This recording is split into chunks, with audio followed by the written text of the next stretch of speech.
Just imagine if a superhero even more powerful than Batman came along, someone who possessed bat-like powers. At the beginning of this story, we see a scientist named Dr. Morbius arriving in a helicopter with all his friends. They were landing on a large rock because Dr. Morbius and his team had come to research the dangerous bats found on this mountain, as these bats were quite different from regular ones. Dr. Morbius made a small cut on his hand to show the bats what he was about, and as a result, all the bats in the cave became aware of him and began waking up from their deep slumber to approach Morbius. But what exactly Dr. Morbius intends to do with them will be revealed a bit later. Now, we see a flashback scene where Dr. Morbius is 10 years old. At the age of 10, Morbius developed a strange disease that was very difficult to cure at that time. This disease existed in the blood and gradually worsened over time. Now, Dr. Morbius could hardly walk and was shifted to a nearby hospital for treatment. In that hospital, a boy named Milo came in who had the same illness as Dr. Morbius. He couldn't even heal himself from his bed. Before long, a good friendship developed between Dr. Morbius and Milo. One day, Milo's oxygen machine suddenly breaks down, and if Milo wasn't treated quickly, he could die. Dr. Morbius then examines the machine closely and resolves the problem, saving Milo's life. When the doctor learned about this, he called Morbius over and praised him a lot, as all the machines in the hospital were very complicated to operate and fix. It wasn't something an ordinary person could do. Because of Dr. Morbius's exceptional skills, he was admitted to an intelligence school. Now, this entire scene shifts to the present, where Dr. Morbius has become a prominent scientist. He now directly undertakes many missions for the government. Dr. Morbius had decided in his childhood that he would find a way to cure his illness and then also treat his friend Milo. Here, Dr. Morbius is awarded by the government for his experiments, but Morbius feels he does not deserve it. That's why he leaves without accepting the award. Now, we see a lady named Martin who works in Dr. Morbius's laboratory. When Martin approaches Morbius, she notices that he has filled a chamber with many bats, the same bats we saw at the beginning of the story. It seems that Dr. Morbius is about to conduct some experiments on these bats. However, Martin is informing Dr. Morbius that all these activities might prove to be illegal, as such experiments require government permission. But Morbius is determined to find a way to cure his illness and his friend Milo's illness at any cost.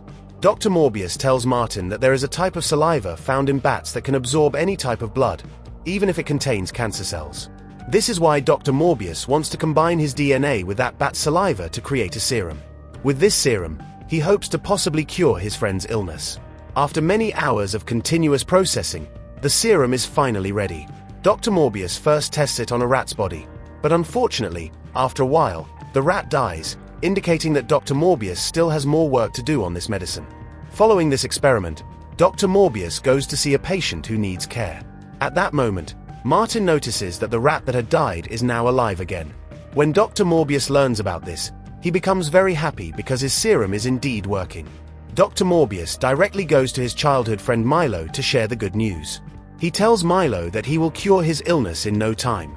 Now, Dr. Morbius comes aboard a large ship with Martin, where he will conduct his experiment. Morbius takes out the serum that he had previously tested on the rat and wants Martin to inject it into his body. Martin is merely following Dr. Morbius's orders and injects the serum into his body. At first, Dr. Morbius seems completely normal, but gradually, the effects of the serum began to show on his body. Martin got scared and quickly left the room, and now Dr. Morbius's body started reacting strangely, jumping around everywhere. Hearing all the noise, a security guard came in to check and found that Dr. Morbius was no longer in his chair. When he looked up, he saw Dr. Morbius hanging upside down, just like bats do. Morbius's face looked like that of a dangerous vampire because the serum he created using the bat's saliva came from vampire bats, not normal bats. Perhaps due to the serum's adverse effects, Dr. Morbius had transformed into a vampire bat. His entire body structure changed. Martin was very shocked to see what had happened to Dr. Morbius. Meanwhile, chaos erupted in the laboratory, and the officers arrived for protection. However, Martin did not want the officers to shoot Dr. Morbius, but they pushed her away to keep her safe. Dr. Morbius witnessed all of this. In the next moment, he started breaking mirrors and attacking the officers. Suddenly, Dr. Morbius was so fast that he began running faster than a flash. In no time, he eliminated all the officers present there. When Dr. Morbius eventually returned to his human form, he could not understand who had killed these officers. To find out, he started checking the security camera footage, which revealed that it was none other than himself, Dr. Morbius. He also realized that the serum had adversely affected his body, creating a completely different personality. Dr. Morbius then called the FBI to inform them that many people were injured on a ship in the middle of the sea. Within moments, the FBI arrived at the scene. However, Dr. Morbius had already left. Due to Martin's injuries, she was shifted to the hospital. Now, Dr. Morbius, who was currently in his human form, arrived at the hospital.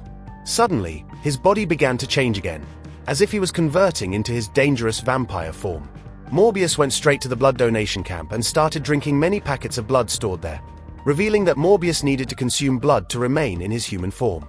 Otherwise, he would continue to wreak havoc in his dangerous vampire form.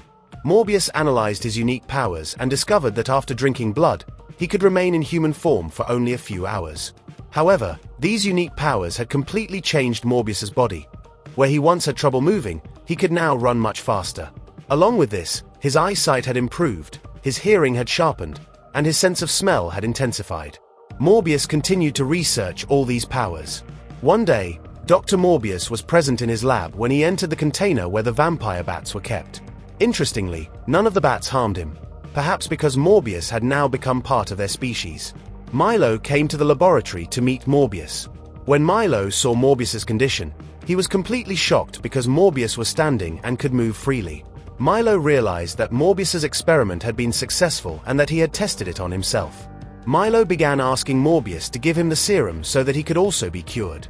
However, the real truth was known only to Dr. Morbius. He started refusing Milo, saying that he could not give him the serum. Yet, Milo continued to plead in front of Dr. Morbius, asking him to please give him the serum. Finally, Dr. Morbius showed Milo his vampire face and said that this serum was not a solution but a curse, which he did not want Milo to suffer from. Disappointed, Milo left. Meanwhile, we see some FBI agents who are interrogating Martin. They wanted to know what had happened on the ship that night. Although Martin knew everything about Morbius, she did not want him to go to jail. So, she told the officer that she couldn't remember anything. Next, we see a nurse inside the nearby hospital who was performing her duties. At that moment, the nurse felt that someone was following her. When she went to check, a vampire's hand struck her down completely. However, Dr. Morbius was sitting with another patient in a different apartment, meaning this was the work of another vampire.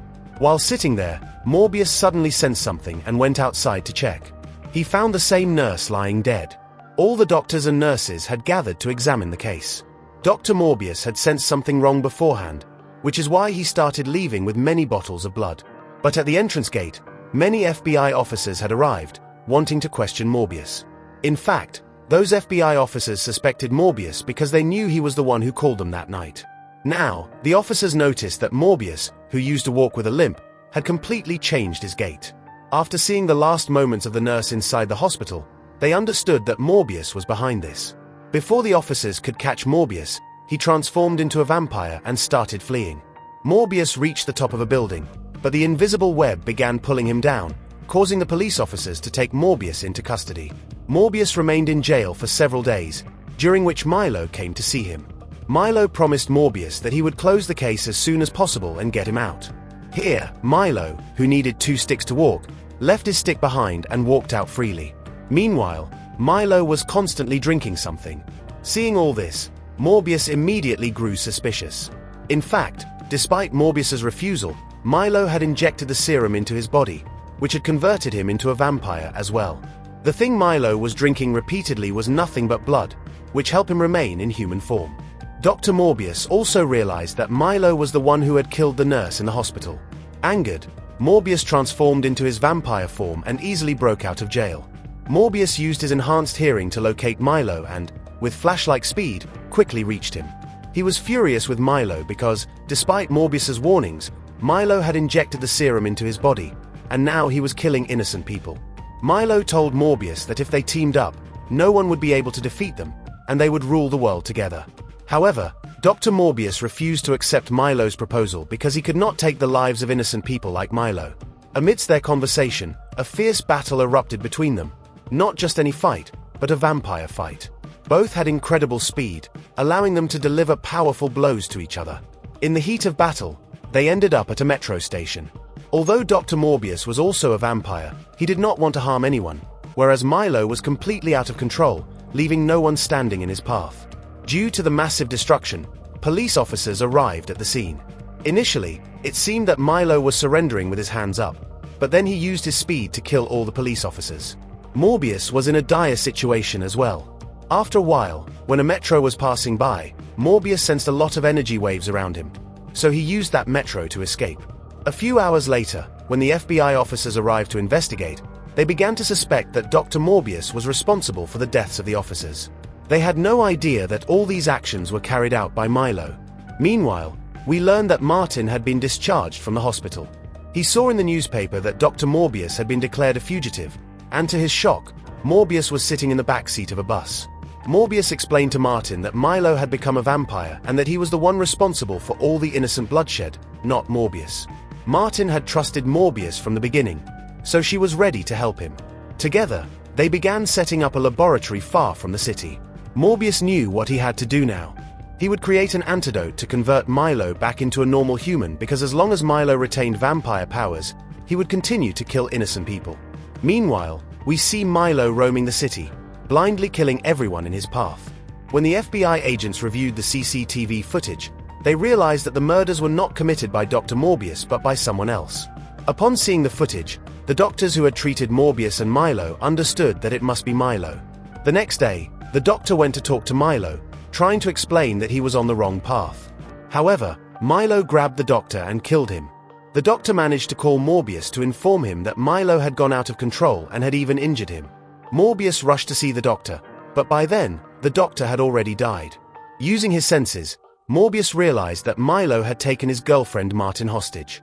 Filled with anger, he flew off to confront Milo. When Morbius arrived, he saw that Martin was severely injured, while Milo appeared much more powerful since he had been draining the blood of many people in the city.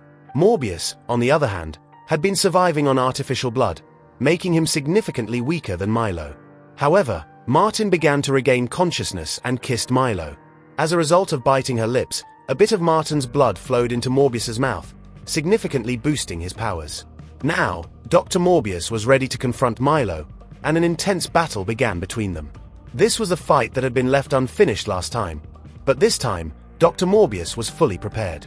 He had summoned all the bats he had been testing in the laboratory. Dr. Morbius was able to control these bats with his mind, and now, with their help, he had completely surrounded Milo. The bats continuously attacked Milo, distracting him while Dr. Morbius held the antidote that could fully cure Milo. Morbius injected the antidote into Milo's body, causing him to begin reverting to his human form. However, sadly, the antidote did not heal Milo, it took his life instead. In no time, all the officers arrived, but now Dr. Morbius used all his strength to step forward in front of everyone.